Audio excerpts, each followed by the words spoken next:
Good morning बच्चों, मैं BL Agarwal आज आपको इस लेक्चर में अकाउंटेंसी क्लास 11 का एक चैप्टर फाइनल अकाउंट को डिस्कस करके समझाऊंगा।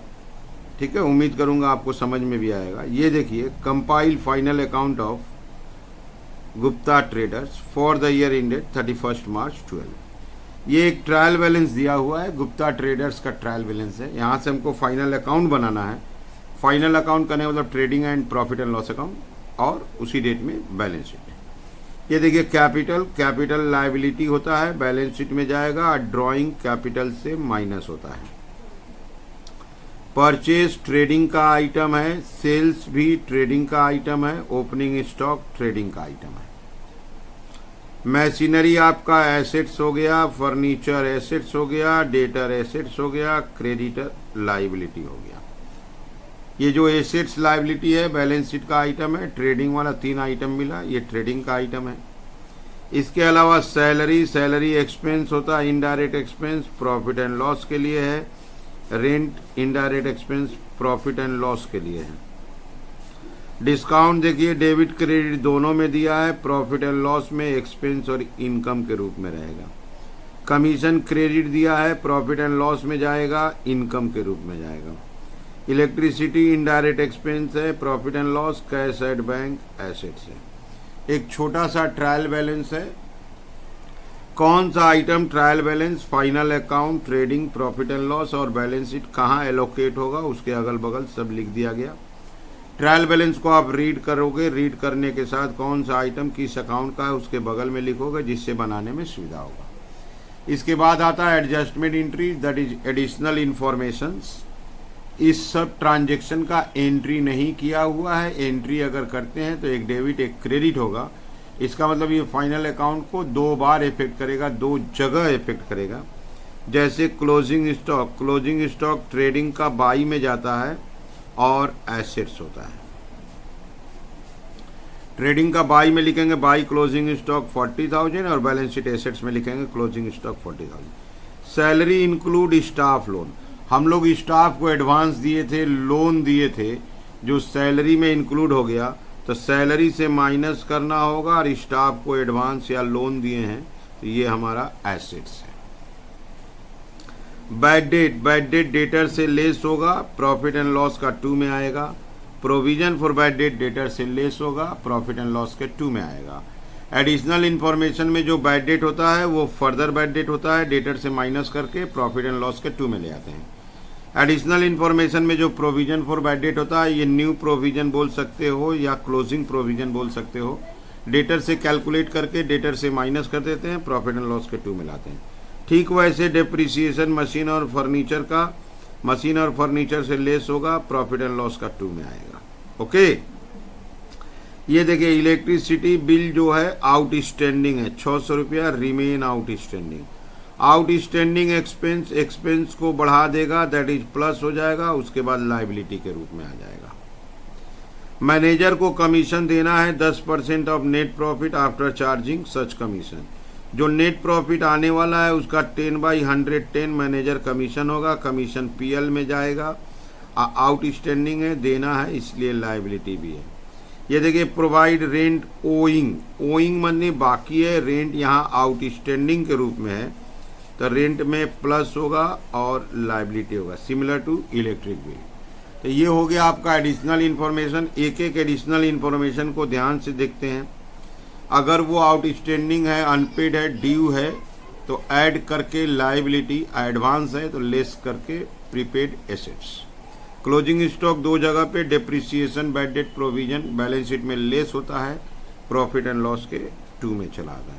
चलिए इसको सोल्व करके देखते हैं।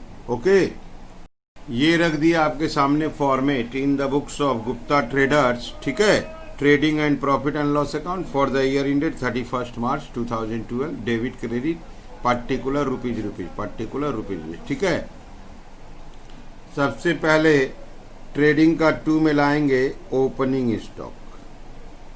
ट्रेडिंग का 2 में सबसे पहला आइटम आता है ओपनिंग स्टॉक। ओपनिंग स्टॉक का अमाउंट आपका 12,000 है। इसके अलावा ट्रेडिंग का 2 में आपका आएगा परचेज परचेज का अमाउंट आपका 62,000 है, परचेज रिटर्न है नहीं, ठीक है। तो ट्रेडिंग का 2 में आ गया ओपनिंग स्टॉक परचेज। अब बाई में आएगा सेल्स। सेल्स का अमाउंट आपका 1,02,000 है। बाई में आपका क्लोजिंग स्टॉक क्रेडिट में आता है, by closing stock. Closing stock का अमाउंट आपका 40,000 है। कोई भी डायरेक्ट एक्सपेंस क्वेश्चन में नहीं है, यहीं पे उसको ग्रॉस प्रॉफिट सीडीबीडी कर देंगे। 2 में डायरेक्ट एक्सपेंस आता, डायरेक्ट एक्सपेंस दिया नहीं है, ग्रॉस प्रॉफिट सीडी। ये हो गया आपका 1,42,000, 1,42,000। ये हो गया 868,000 by gross profit, by gross profit BD 68,000, ठीक है। अब आगे बढ़ रहे हैं प्रॉफिट एंड लॉस अकाउंट की तरफ। इस साइड में कोई भी एक्सपेंस लाएंगे। आपका एक्सपेंस में सैलरी था 7,000, और अगर आपको याद हो तो सैलरीज में एडजस्टमेंट था आपका स्टाफ लोन, माइनस होगा स्टाफ लोन, वो अमाउंट 1,000 था, सैलरी हो गया 6,000। इसके अलावा रेंट था 5,000, रेंट में भी एक एडजस्टमेंट था, आउटस्टैंडिंग प्लस किया जाता है। रेंट आउटस्टैंडिंग था आपका 100, ये हो गया 5,100। इसके अलावा डिस्काउंट दोनों तरफ था। 2 डिस्काउंट, डेबिट वाले को अलाउड बोलेंगे, डिस्काउंट अलाउड 1,000, और क्रेडिट वाले को बाई डिस्काउंट रिसीव्ड बोलेंगे, इनकम 540। इसके अलावा कमीशन, कमीशन क्रेडिट में ही था, बाई कमीशन रिसीव्ड बोलेंगे उसको, क्रेडिट में था इसलिए इनकम, उसका अमाउंट था 1,500। इलेक्ट्रिसिटी 3,000 था, 2 में लाएंगे इलेक्ट्रिसिटी 3,000। इलेक्ट्रिसिटी में आउटस्टैंडिंग था, मार्च महीना का बिल बाकी था, उसको ऐड आउटस्टैंडिंग बोलेंगे, वो 600 था, बाहर कर देंगे 3,600। तो प्रॉफिट एंड लॉस का 2 में एक्सपेंस, बाई में एक आध इनकम था, ले लिए। एडजस्टमेंट एंट्री से लाएंगे 2 bad debt, further bad debt था आपका 2 बैड डेट 2,000, और 2 प्रोविजन फॉर बैड डेट लाएंगे, provision for bad debt. Debtor के ऊपर 5% कैलकुलेट होगा, लेकिन डेटर में से ये फर्दर बैड डेट माइनस करने के बाद आपका डेटर है 32,000, उसमें से ये 2,000 फर्दर बैड डेट माइनस करेंगे, 5% 1,500 रुपया होगा। इसके अलावा 2 depreciation, 2 depreciation on machinery, machinery पे डेप्रिसिएशन है। फर्नीचर, मशीनरी और फर्नीचर पे डेप्रिसिएशन 10% है। मशीनरी 15,000 का है तो 10% 1,500 होगा। फर्नीचर 5,000 का है, 10% 500 होगा, बाहर आपका 2,000। सारा एडजस्टमेंट हो गया। अब मैनेजर को कमीशन देना है। मैनेजर का कमीशन का वर्किंग ध्यान से सुन लीजिए आप। ये जो आपका ग्रॉस प्रॉफिट और अदर इनकम है, इसको प्लस करेंगे और ये सारा एक्सपेंसेस माइनस करेंगे तो एक नेट प्रॉफिट आएगा। उस नेट प्रॉफिट का 10/110। ओके, अभी तक ये क्रेडिट प्लस करके डेबिट माइनस करने से अभी तक अपना नेट प्रॉफिट आया। कैलकुलेटर का हेल्प लिए 48,840। यहाँ लाते हैं 2 मैनेजर कमीशन। ये जो 48,840 है इसका 10/110 होगा।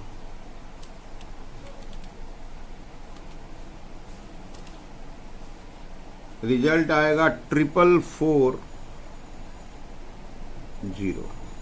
अब यहाँ फाइनल आंसर आ जाएगा to capital account net profit. Okay, पहले इस क्रेडिट का टोटल था आपका 7,070। 7040 था, 70040। आइए मैनेजर कमीशन बाद दे दिए,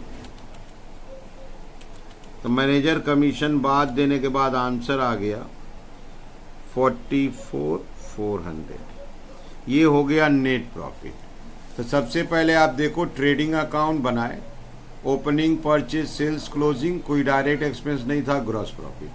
प्रॉफिट एंड लॉस का बाई में इनकम, टू में एक्सपेंस लाए, नेट प्रॉफिट आ रहा था आपका 48,840।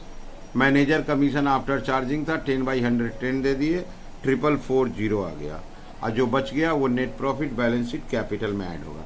ठीक है, चलिए चलते हैं बैलेंस शीट। ये रख दिया आपके सामने format balance sheet. Liability rupees, assets rupees. सबसे पहले लायबिलिटी में आपको कैपिटल लाएंगे। कैपिटल था आपका 23,000, इसमें प्लस करेंगे नेट प्रॉफिट। नेट प्रॉफिट था 44,400, इसको प्लस कर दिया, आपका हो गया 67,400। इसमें से माइनस किया जाता है ड्राइंग्स। ड्राइंग्स का अमाउंट आपका 5,000 था, 62,400। इसके अलावा लायबिलिटी में आएगा क्रेडिटर। क्रेडिटर आपका 25,000 था। और लायबिलिटी में एडिशनल इंफॉर्मेशन एडजस्टमेंट से आने वाला है आउटस्टैंडिंग एक्सपेंस।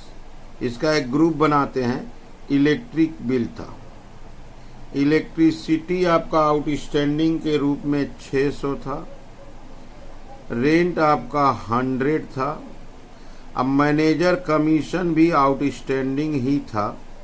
मैनेजर कमीशन आपका था 44,440।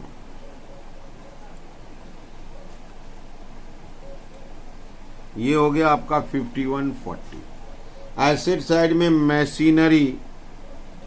मशीनरी से डिप्रिसिएशन माइनस होगा, यहाँ माइनस करना होगा डिप्रिसिएशन। 1500 डिप्रिसिएशन माइनस कीजिएगा 13,500।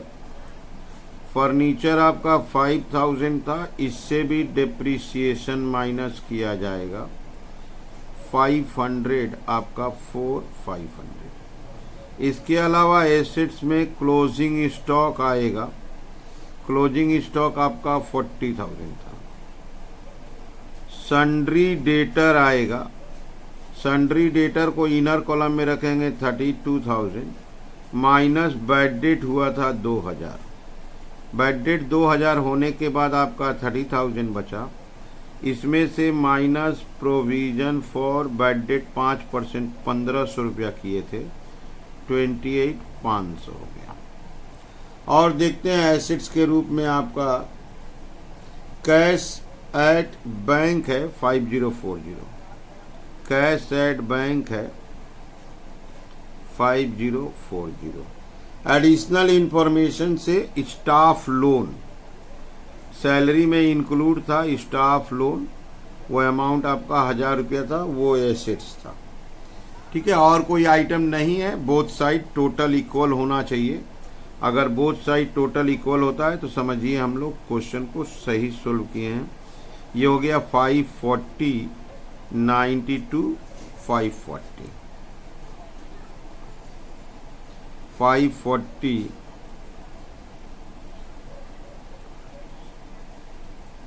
दैट इज 92, 540 टोटल इक्वल हो गया। इसका मतलब क्वेश्चन हम लोग ठीक सोल्व किए हैं। सबसे पहले आप लोग वीडियो को पॉज कर लीजिए, क्वेश्चन को लिखिए, मेरे साथ साथ धीरे धीरे सोल्व कीजिए। देखिए आपको 100% समझ में आ जाएगा। Okay, thank you.